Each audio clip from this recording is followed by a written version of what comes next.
నమస్కారం. టీవీ8 న్యూస్ ప్రేక్షకులకు, యాజమాన్యానికి, సిబ్బందికి ముందుగా శ్రీరామనవమి శుభాకాంక్షలు. భద్రాచలం దక్షిణ భారతదేశంలోని తెలంగాణ రాష్ట్రంలోని పావన గోదావరి తీరాన వెలసిన పవిత్ర పుణ్యక్షేత్రం. మేరువు మేనకల కుమారుడైన భద్రుడు శ్రీరామచంద్రుడికి పరమ భక్తవరేణ్యుడు. అతని తపస్సుకు మెచ్చి శ్రీరాముడు అతనికిచ్చిన వరం ప్రకారం సీత, లక్ష్మణ, ఆంజనేయ స్వామి సమేతంగా ఇక్కడ వెలిసారని స్థల పురాణం చెప్తోంది. ఇక్కడి శ్రీరామచంద్రుణ్ణి భక్తులు ప్రేమగా వైకుంఠరాముడని, చతుర్భుజ రాముడని, భద్రగిరి నారాయణుడని పిలుస్తారు. భద్రాచలానికి కేవలం పురాణ ప్రాశస్యమే కాదు, ఘనమైన చరిత్ర కూడా ఉంది.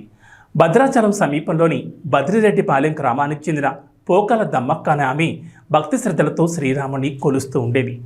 ఆ మహాభక్తురాలి భక్తికి మెచ్చి ఒకరోజు శ్రీరాముడు ఆమెకు కలలో కనిపించాడట. తాను గతంలో ఇచ్చిన వరం ప్రకారం భద్రగిరిపై ఉన్నానని, నన్ను మిగతా భక్తులు కూడా సేవించి తరించేలా ఏర్పాట్లు చేయండి. ఈ కార్యక్రమంలో నీకు మరో పరమభక్తుడు సాయంగా నిలుస్తాడని ఆదేశించారట. ఆ మేరకు దమ్మక్క గ్రామ పెద్దలందరికీ ఈ విషయం తెలియచేసి భద్రగిరిపైకి వెళ్ళి స్వామివారు వెలిసిన ప్రాంతాన్ని గుర్తించిందట. ఆపై అక్కడ పందిరి నిర్మించి పండ్లు నైవేద్యంగా సమర్పిస్తూ వచ్చిందట. ప్రతి సంవత్సరం సీతారాముల కళ్యాణం కూడా నిర్వహించేవారని స్థల పురాణం చెబుతోంది. రామదాసుగా ప్రసిద్ధుడైన కంచర్ల గోపన్న భద్రాచలంలో శ్రీరాముడికి ఇప్పుడున్న బ్రహ్మాండపై ఆలయాన్ని నిర్మించాడు. గోపన్నది ఖమ్మం జిల్లాలోని నేలకొండపల్లి గ్రామం. అప్పటి గోల్కొండ ప్రభు తానీషా కొలువులో మంత్రులుగా పనిచేస్తున్న అక్కన్న మాదనలకు ఈ గోపన్న మేనల్లుడు. మేనమామల సహకారంతో గోపన్న పాల్వంచ తాలూకా తహసీల్దార్గా పదవీ బాధ్యతలు చేపట్టాడు. భద్రాచలంలో వెలసిన శ్రీరాముడి గురించి తెలుసుకున్న ఆయన స్వామివారికి భక్తుడిగా మారతాడు. ఆపై కబీర్దాస్ శిష్యుడైన శ్రీరామదాస్గా మారిపోతాడు. భద్రాచల రాముడికో మంచి ఆలయం లేకపోవడాన్ని చూసి ఎంతో బాధపడతాడు. తాను ప్రజల నుంచి పన్నుగా వసూలు చేసిన సర్కార్ డబ్బు 6 లక్షల మోహారలితో తన దైవం భద్రాచలం శ్రీరామచంద్రుడికి ఇప్పుడున్న ఆలయాన్ని కట్టించాడు. ఈ విషయం నవాబ్ తానీషాకి ఆగ్రహం కలిగించింది. వెంటనే ప్రభుత్వానికి చెల్లించాల్సిన సొమ్ము జమ చేయాలని ఉత్తర్వులిస్తాడు. సొమ్మంతా భద్రాచలం ఆలయ నిర్మాణానికి వినియోగించా, ఇక నా దగ్గర ఏమీ మిగల్లేదు ప్రభు అని విన్నవిస్తాడు రామదాసు. దీంతో తానీషా రామదాసును గోల్కొండకు రప్పించి బందీఖానాలో ఖైదు చేయిస్తాడు. 12 ఏళ్ల పాటు రామదాసు ఆ బందీఖానాలో నానా కష్టాలు అనుభవిస్తాడు.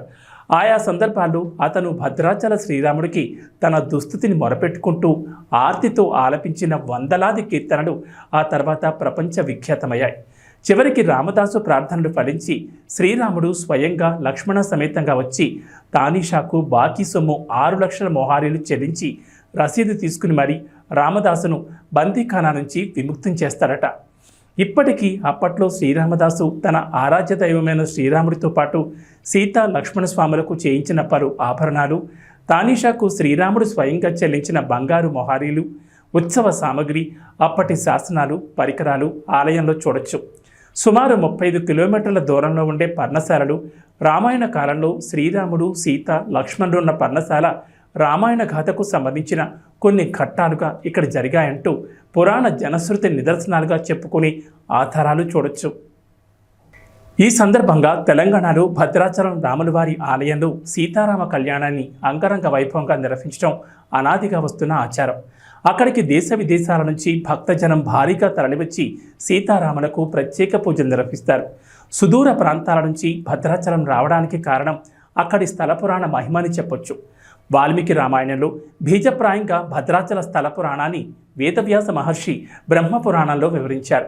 ఆ స్థల పురాణ కథను అర్చకులు క్లుప్తంగా తెలిపారు. వనవాసానికి వచ్చిన సీతారాములకు లక్ష్మణుడు అటవీ ప్రాంతంలో దొరికిన వెదురు కర్రలతో అందమైన కుటీరాన్ని నిర్మించాడు. ఆ కుటీరమై పర్ణశాలగా ప్రాచుర్యం పొందింది. కొద్ది రోజుల పాటు ఆ పర్ణశాలలో సీతారాములు సంతోషంగా నివసించారు.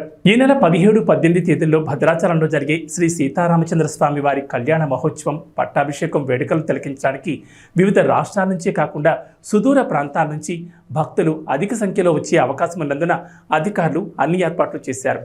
భక్తుల కోసం చలువ పందిళ్లు, త్రాగునీరు, ప్రత్యేక వసతితో పాటు కళ్యాణ మండపం వద్ద సెక్టార్ల ఏర్పాట్లు సోమవారం సాయంత్రం వరకు పూర్తి కావాలని విధులకు కేటాయించిన సిబ్బంది 16వ తేదీ ఉదయం 8 గంటల వరకు వారి వారి ప్రదేశాల్లో సిద్ధంగా ఉండాలని భద్రాద్రి కొత్తగూడెం జిల్లా కలెక్టర్ డాక్టర్ ప్రియాంక అలా సంబంధిత అధికారులకు ఆదేశించారు.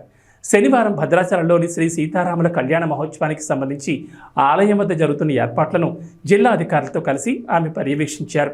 ఇది ఇవాల్టి శ్రీరామనవమి స్పెషల్ స్టోరీ. మరో అంశంతో మళ్ళీ కలుద్దాం. నమస్తే.